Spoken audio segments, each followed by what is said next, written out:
Question number 3। Question number 3 हमें क्या कह रहा है? क्वेश्चन नंबर 3 हमें कह रहा है if the point 3, 4 lies on the graph of the equation this find the value of a. यानी कि आपको बोला जा रहा है कि आपके पास एक इक्वेशन है, ठीक है, इसका जो ग्राफ है ना, वो जो ग्राफ की जो लाइन जा रही है ना, उसके ऊपर ये एक पॉइंट है 3, 4। तो कह रहे हैं ए की वैल्यू फाइंड करो। अब एक चीज़ मैंने अभी आपको बताई थी कि अगर ग्राफ पे, लाइन पे अगर कोई पॉइंट आ रहा है ना, तो वो पॉइंट उस इक्वेशन का सॉल्यूशन होगा। और अगर सॉल्यूशन होगा, इसका क्या मतलब है कि अगर 3, 4 सॉल्यूशन है, यानी कि जब आप x की वैल्यू 3 डालो, y की वैल्यू 4 डालो, तो आपकी इक्वेशन 0 के इक्वल हो जाएगी, ठीक है। तो इसी चीज़ का हम यूज़ करेंगे। देखो, हमें पता है ये सॉल्यूशन है, तो द इक्वेशन इज, पहले हम लिखते हैं 3y is equal to ax plus 7, ठीक है। सॉल्यूशन क्या गिवन है हमें? 3, 4। तो यानी कि x is equal to 3 and y is equal to 4। यहाँ लिख देते हैं हम putting x is equal to 3 and y is equal to 4। तो इक्वेशन 0 के इक्वल हो जानी चाहिए, है ना, क्योंकि ये सॉल्यूशन है। एंड अगर ये इक्वेशन 0 के इक्वल हो जाती है तो अपने आप ही आपकी a की वैल्यू निकल आएगी, है ना। तो देखो 3y is equal to ax plus 7। जिनको अभी भी समझ नहीं आ रहा कि इक्वेशन 0 होने की वजह से a की वैल्यू कैसे निकलेगी, वो ध्यान से देखो। अब y की जगह हमने डाल दिया 4, a x की जगह डाल दिया 3 प्लस 7, ये हो गया आपका 12 is equal to 3a plus 7। 12 minus 7 is equal to 3a, ठीक है। यहाँ तक आ रहा है ना समझ?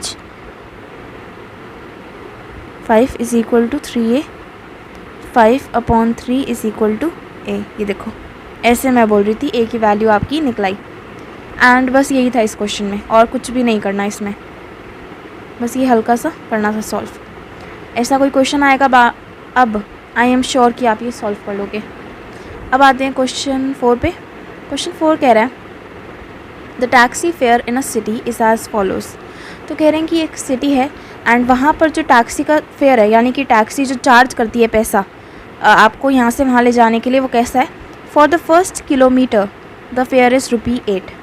कह रहे हैं पहला किलोमीटर जो आप ट्रैवल करोगे इन द टैक्सी, उसके आपके लगेंगे ₹8, ठीक है। And for the subsequent distance it is ₹5 पर किलोमीटर। इसका मीनिंग क्या है? कह रहे हैं पहला जो किलोमीटर आप ट्रैवल करोगे ना, 1 किलोमीटर, उसके आपके लगेंगे ₹8 एंड उसके बाद चाहे आप कितना भी करो ना, उनके ₹5 लगेंगे। ₹5 मतलब इस पहले किलोमीटर के बाद आप जितना भी किलोमीटर ट्रैवल कर रहे हो, उस पर किलोमीटर के ₹5 चार्ज होगा आपसे। Taking the distance covered as x kilometre and total fare as ₹y, right a linear equation for this information and draw its graph. तो कह रहे हैं कि हमें बता भी दिया, हमें इन्होंने हिंट भी दे दी कि हमें क्या करना है। तो हिंट को यूज़ करके करते हैं solve.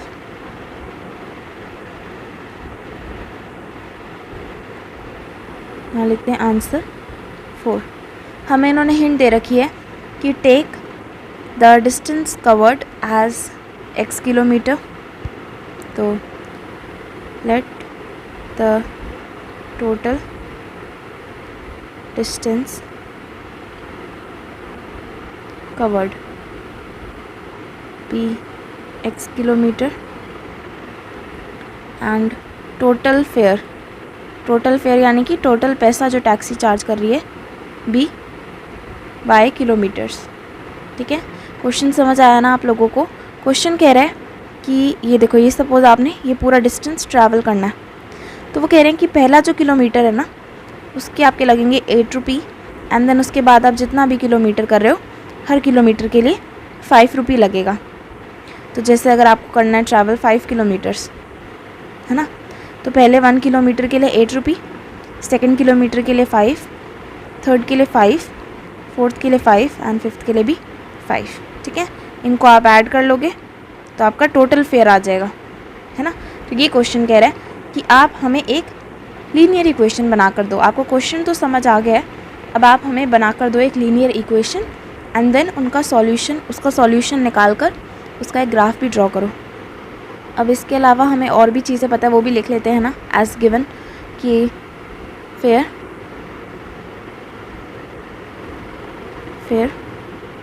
For the first kilometre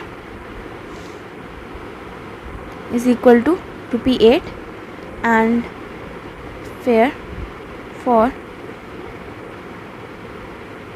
after first 1 kilometre कितना है आपका ₹5। ठीक है। अब देखो इसमें एक चीज़ है जो आपने ध्यान से समझनी है, वो ये है कि मैं यहाँ लिख रही हूँ सब्सीक्वेंट डिस्टेंस कितना होगा, वो होगा आपका x-1 किलोमीटर। अब सब्सीक्वेंट डिस्टेंस का मीनिंग क्या है और हम क्यों x-1 मैंने लिखा है, वो सब्सीक्वेंट डिस्टेंस का मीनिंग है कि जो आपका फर्स्ट 8 किलोमीटर वाला है ना, उसको छोड़ के जो डिस्टेंस है, देखो पूरा डिस्टेंस मैंने लेट करा है x, ये करा ना लेट, पूरा डिस्टेंस मैंने x लेट करा है, तो 8 के बिना वाला जो डिस्टेंस वो कितना होगा x-1। 1 क्या 1 ये 8 वाला पहला किलोमीटर जो मैंने काट लिया, उसके बाद x-1 ही तो बचा। देखो पहले का 1 किलोमीटर एंड बाद का x-1, अगर मैं इन्हें प्लस करूं तो आपका x किलोमीटर ही आता है ना, तो टोटल आपका x किलोमीटर है। एंड अगर मैं पहले का किलोमीटर निकाल दूं तो मेरा बच जाएगा x-1 किलोमीटर। ठीक है। अब ये मैंने क्यों निकाला, ये इसलिए निकाला ताकि देखो जब भी आपको कोई चीज़, अब जैसे देखो मैंने यहाँ पर आपको ऊपर बोला था कि डिस्टेंस निकालने के लिए 8 है, 5 है, फिर 5 है, फिर 5 है, फिर 5 है। अब हम बच्चों की तरह थोड़ी ना करेंगे प्लस मल्टीप्लाई का यूज़ हो सकता है ना, हमें पता है मल्टीप्लाई का यूज़ हो सकता है। तो आप क्या करोगे, आप डायरेक्टली लिखोगे कि पहले फेयर के 8 रुपये और मैं उसके बाद 4 किलोमीटर आपके साथ और गया तो 4 × 5 कर लेते हैं, है ना, बाद के किलोमीटर का ये पैसा और फर्स्ट किलोमीटर का ये, तो टोटल मेरा चार्ज हो जाएगा 28 रुपीज़, है ना। ऐसे करेंगे ना, तो उसी तरीके से अब हम यही लिखूँगी मैं कि सब्सीक्वेंट डिस्टेंस मेरा है x-1 किलोमीटर, तो मेरा चार्ज फॉर सब्सीक्वेंट डिस्टेंस क्या हो जाएगा, हम लिखेंगे charge for subsequent distance is equal to 5 × x-1। Distance आपका x-1 है, 5 रुपये 1 किलोमीटर का लग रहा है, तो टोटल जितने किलोमीटर आप गए उसका फेयर हम निकाल लेंगे। ठीक है। अब देखो इक्वेशन क्या बनेगी आप, y is equal to 8 + 5x-1। ठीक है। अब ये कैसे बनी, y था मेरा टोटल पैसा जो मैंने दिया, देखो टोटल फेयर मैंने कितना टोटल पैसा भरा, इज़ इक्वल टू जो 8 रुपये भरा एंड 5 रुपये जो आगे मैंने जितने भी किलोमीटर ट्रैवल करा, उसकी ये इक्वेशन बन गई। ठीक है। अब बस इसके 2 सॉल्यूशन निकालने हैं एंड क्या करना है, हमें इसका ग्राफ प्लॉट करना है। सॉल्यूशन निकालने के लिए पहले इस इक्वेशन को थोड़ा और सिंप्लीफाई कर लेते हैं, जैसे y is equal to 8 + 5x + 5, तो y is equal to 5x + 13। ठीक है। अब इससे सॉल्यूशन निकालूँ मैं अगर, तो सबसे पहले मैं लिखूँगी put x is equal to 0। अगर मैं x को 0 पुट करूँ तो मेरा y कितना आ रहा है, y आ रहा है मेरा 13, तो मेरा सॉल्यूशन क्या बना 0 and 13। नेक्स्ट के लिए लेट्स पुट x को ही पुट करते हैं, x इज़ इक्वल टू 1 अगर मैं पुट करूँ तो y is equal to 5 × 1 + 13, y is equal to, let's put x is equal to -1। ठीक है। -1 अगर मैं पुट करूँ तो -5 + 13, y is equal to 13 - 5 that is 8। तो हमारा सॉल्यूशन क्या आ गया, -1 8। ये मिल गए हैं हमें 2 पॉइंट्स, इनको अब हमने क्या करना है, प्लॉट। अब ये आ गया हमारा ग्राफ, आपको नज़र आ ही रहा होगा, है ना।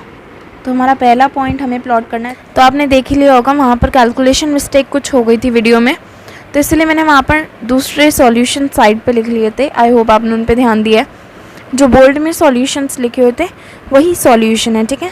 क्योंकि एक मिस्टेक थी, 5x + 13 जो इक्वेशन थी वो गलत है, हमारी नॉर्मल सही इक्वेशन आनी चाहिए 5x + 3। तो उसके हिसाब से हमारा पहला सॉल्यूशन निकल कर आया है 0,3। तो हम वो प्लॉट करेंगे। 0,3 कहाँ प्लॉट होगा आपका? x पे 0, y पे 3, यानी कि ये पॉइंट, ठीक है। एंड सेकेंड पॉइंट हमारा आया -1 -2। तो ये x पे -1 एंड y पे -2, यानी कि b पॉइंट। ये आपके दोनों पॉइंट्स हो गए। इनको बस अब हमने लाइन ज्वाइन करनी है। ये बन गई हमारी लाइन। तो इस हिसाब से इसकी प्लॉटिंग होनी थी। आई होप ये क्वेश्चन आपको क्लियर होगा। क्लियर है तो लाइक कर देना, सब्सक्राइब कर लेना। एंड इसके बाद वाली वीडियोस में इस एक्सरसाइज के रेस्ट क्वेश्चंस आएंगे, तो वो भी देखना मत भूलना, ठीक है। एक्सरसाइज क्लियर हो जाएगी आपको। मिलते हैं नेक्स्ट वीडियो में।